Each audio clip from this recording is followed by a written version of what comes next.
And the five precepts of Buddhism are essentially an extension of the right effort, livelihood, action, and speech living in the world that a Buddhist will practice. And those five precepts or rules, that's what a precept means. So like the Ten Commandments for a Buddhist, they have five precepts.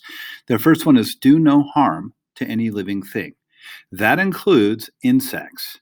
So you would never see a Buddhist be a hunter. You would never see a Buddhist eat a chicken nugget.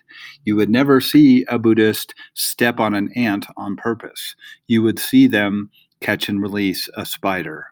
Um, so the belief, of course, behind that is karma, because doing harm creates bad karma and keeps you trapped and coming back to this world of suffering. The second precept is do not steal. Of course, it kind of goes without saying that if you steal, it causes bad karma. And so don't take what's not yours. Three, don't lie. And that's for a couple of reasons. First, we can't really lie to ourselves.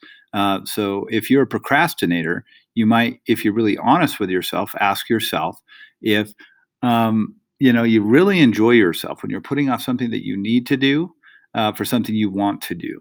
And when you do that, do you really enjoy yourself like you do when all of your work is done and you've actually done everything you need to do? Most people would honestly answer no. And it's almost like you got little Jiminy Cricket, like your conscience sitting on your shoulder the whole time.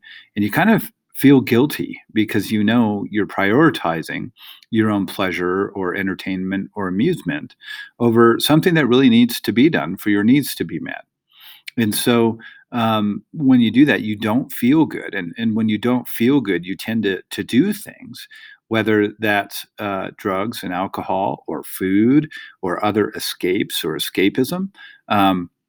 You tend to do things when you lie because you don't feel good about yourself to make that pain go away. So whether it be drugs or alcohol or compulsive sex or overeating or binge watching Netflix or whatever it is, those things then create bad karma that you're storing up for yourself. So you definitely never want to lie. You always want to practice being honest with everybody always. The next precept is do not engage in harmful or promiscuous sex. Another word for promiscuous is casual sex. The Buddhist belief on this, and I like to use an example, which I do with the permission of my son, and other students I've talked to in the past in financial literacy when we talk about some things not being for sale. He's been really frustrated over several years. He's told me that there are a lot of times he's kind of into a girl and he'll start dating her and they'll be talking and everything's great. And then suddenly she'll ghost him. And then inevitably he finds out that's because she's talking to another guy, or in many cases, several different guys. And this doesn't obviously just happen girls to guys, it happens the other ways, guys to girls as well. He advised me in middle school that in your generation, there's sort of a standard that you can hook up and have friends with benefits. But if you start to catch feelings, it's a bad thing and you've got to ghost them. I've asked several classes and they all tell me, yep, that's the way it is today. And so the question is, as we discussed in class, does that have an effect on somebody? Like, let's say you're the one being ghosted after 5 or 6 or 7 or 8 times being ghosted by somebody else because they're talking to other people. What does that do to your self-esteem? What does that do to your sense of yourself? And on the other side, some of the people who engage in that sort of compulsive, um, casual sex with others, a lot of times those people really do some damage to how they feel about themselves and are kind of using sex as a surrogate for the thing that they really long for, which is intimacy and openness, a real healthy human relationship, but are kind of using that casual sex as kind of a cheap replacement for what it is that they really want, both of which are really kind of harmful in the long run and then cause people to do things that actually create bad karma. Not only because you're harming other people and harming other things. Of course, harmful sex would also include, incest, sex with children, or infidelity or cheating. All of those things are harmful, and that is one of the Buddhist teachings. Do not engage in that kind of sex because it hurts others. And when it hurts others, you're actually creating bad karma for yourself. And the fifth precept is avoid drugs and alcohol. We talked in class a little bit about how people not only use drugs and alcohol, but also use Netflix, sometimes reading, sometimes eating, sometimes, video games. And what we discussed is that they're really all about escaping.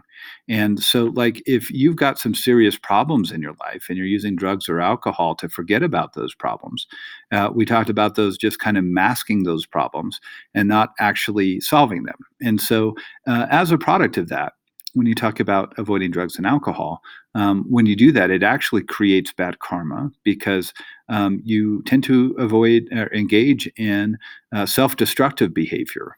Um, Whether that's you lose a job because you overdrank or overdrugged, or you got drug tested and you lost your job and now your needs aren't being met, what have you. That's self-destructive. Or even if those things cause further depression in you, and so maybe now you're suicidal and maybe you commit that ultimate act and now maybe you've hurt people. Well, the Buddhist answer would be you're coming back, whether you like it or not. And so suicide is something that sometimes people do after they have violated these precepts. They feel dishonest about themselves. They feel guilty deep down inside, even if they pretend they don't. The belief is that deep down inside, you really feel badly.